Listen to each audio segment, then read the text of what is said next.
dominicale que nous célébrons ce matin se présente comme une conclusion de cette visite pastorale que j'ai vécue avec vous pendant 4 jours.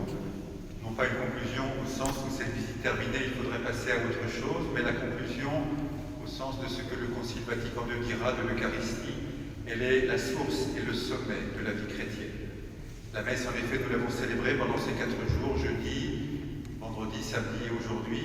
Et cette messe dominicale est pour nous l'occasion de tout rassembler, de tout confier au Seigneur, cette messe qui nous a nourris tout au long de cette visite et qui finalement conclut de fait cette visite en rapportant tout ce que nous avons pu partager et que nous confions avec une grande confiance à la miséricorde de Dieu. Ces 4 jours, vous le savez, ont été consacrés à un certain nombre de rencontres, de partages, également de présentations et de questions. Je profite d'ailleurs de cette homélie pour remercier ceux et celles qui ont été les acteurs lors de mes 10 visites pastorales à travers le diocèse jusqu'au mois de juin prochain.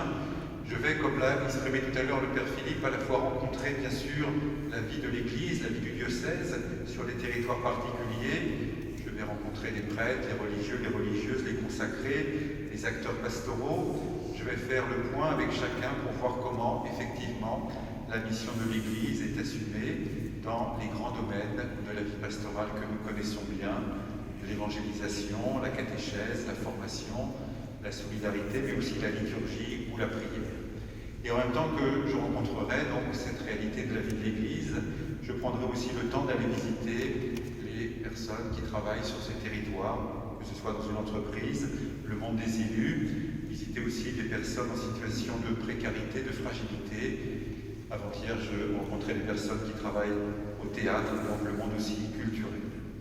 Ce faisant, j'accomplis ma mission d'évêque, soucieux de montrer une Église qui n'est pas indifférente au monde dans lequel elle est insérée et qui est désireuse de lui proposer l'Évangile en mesurant évidemment l'urgence de cette mission. L'Église, nous le savons, ne vit pas dans une bulle hermétique, fermée, coupée des réalités du territoire où elle vit. Elle demande certes la liberté de pouvoir exercer le culte, de pouvoir vivre dans la cohérence de l'Évangile, mais elle ne veut pas pour autant créer un monde séparé qui la protégerait de la vie de ses contemporains. Toute idée de séparatisme est totalement inconnue à la vie chrétienne. Le Concile Vatican II encore, lorsqu'il a présenté la mission de l'évêque, a expliqué qu'il n'est pas simplement envoyé aux catholiques de son diocèse, même si bien sûr il doit les servir en priorité, mais il est envoyé à tous les habitants du territoire que constitue son diocèse. Et cette précision est très importante car elle nous renvoie en effet à une dimension essentielle de notre foi chrétienne. Pour nous chrétiens, lorsque nous parlons de Dieu, nous ne parlons pas d'un Dieu lointain ou anonyme, mais nous parlons de Jésus, le Fils du Dieu Sauveur. En lui précisément se sont rencontrés en quelque sorte à la fois le monde de Dieu dont il venait et le monde des hommes qu'il a rejoint en toutes choses à l'exception du péché.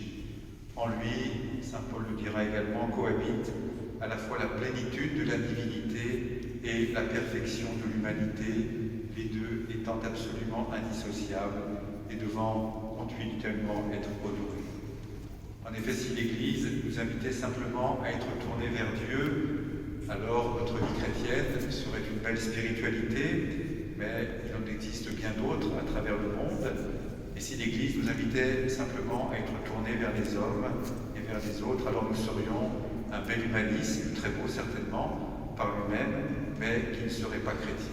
Une des premières homélies du pape François, juste après son élection, a été, la formule est restée célèbre, de nous redire que l'Église n'était pas simplement une ONG, mais en même temps qu'elle portait toute l'attention aux plus pauvres et aux plus fragiles, mais qu'elle avait aussi le regard et le cœur tournés vers Dieu.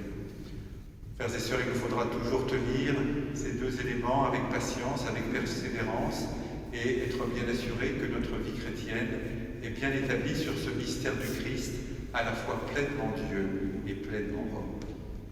Hier après-midi, je suis allé rejoindre à Caen, à l'église Saint-Pierre, cette belle initiative qu'on appelle les 24 heures pour Dieu, à la fois un temps de prière, d'adoration, de louange, de confession. Et cette journée portait aussi comme sous-titre « Bâtir ensemble la fraternité ». Et j'expliquais aux participants nombreux de cette journée la cohérence profonde entre le fait de vouloir vivre à fond les 24 heures pour Dieu, encore une fois dans la prière, dans la louange et dans le recueillement, et en même temps le désir de vouloir bâtir la fraternité des ici. En ce jour qui est le 4e dimanche du temps du carême, nous entendons la parole de Dieu, celle que l'Église nous donne, et elle nous tourne précisément vers le Christ, et d'une façon très claire vers le mystère de la croix.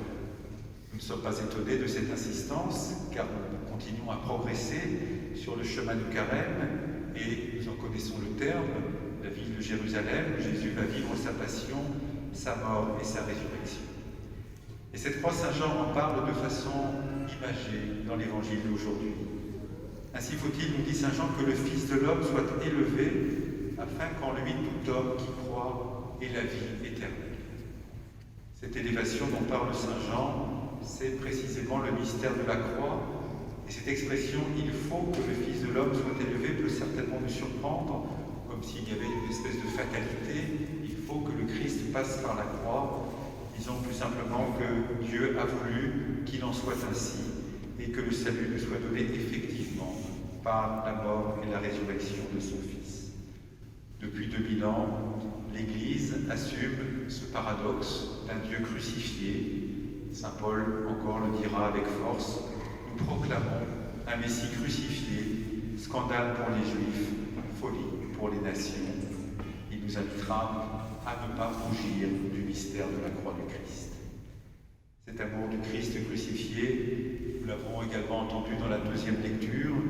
Saint Paul nous expliquait « Dieu est riche en miséricorde à cause du grand amour dont il nous a aimés, nous qui étions des morts par la suite de nos fautes, il nous a donné la vie avec le Christ. » La parole de Saint Paul est intéressante. Il parle de notre propre situation en termes de mort, nous qui étions morts à cause de nos fautes, dit Saint Paul, qui nous fait mesurer la gravité du péché, non pas simplement une petite erreur de passage, non pas simplement une petite erreur de parcours, mais profondément ce qui nous conduit à la mort. Et pour que le salut nous soit donné totalement, il fallait que Dieu, en son Fils Jésus, traverse cette épreuve de la mort et en sorte victorieux. Voilà, frères et sœurs, nous entendons ce dimanche cette parole exigeante à la fois de l'Évangile et de la lettre de Saint Paul, alors que nous continuons notre progression dans ce temps du carême, alors que nous achevons cette visite pastorale, alors que dans un instant, parmi nous, Manuela va vivre ce 2e scrutin qui prépare au baptême. L'Eucharistie que nous célébrons chaque dimanche ou chaque jour est le signe qu'en même temps Dieu nous réunit, nous rassemble pour le rencontrer, pour écouter sa parole, pour recevoir le vrai pain venu du ciel, et qu'en même temps il nous donne de vivre une vraie fraternité, notre assemblée que nous constituons ce matin comme un avant-goût du monde réconcilié en Dieu. Alors si vous le voulez, prenons un temps de recueillement maintenant. Nous avons certainement beaucoup d'intentions que nous présentons au Seigneur au cours de chaque messe, et nous avons raison de le faire. Dieu s'intéresse à notre vie, il connaît nos épreuves, il connaît nos échecs, il connaît nos souffrances, il connaît aussi nos espérances et nos attentes. Recueillons-nous donc pour prendre la mesure de ce cadeau immense qu'il continue de nous donner en chaque Eucharistie, et mesurons également la responsabilité que nous avons tous lorsque nous venons participer à la messe, à la fois rencontrer le Seigneur, mais aussi, lorsque nous sortirons de cette Église, vivre cette fraternité concrètement dans le quotidien de nos existences. C'est assurément ce que le Seigneur attend de chacun d'entre nous, c'est ce qu'il attend de ce pôle missionnaire que j'ai visité, c'est ce qu'il attend de notre Église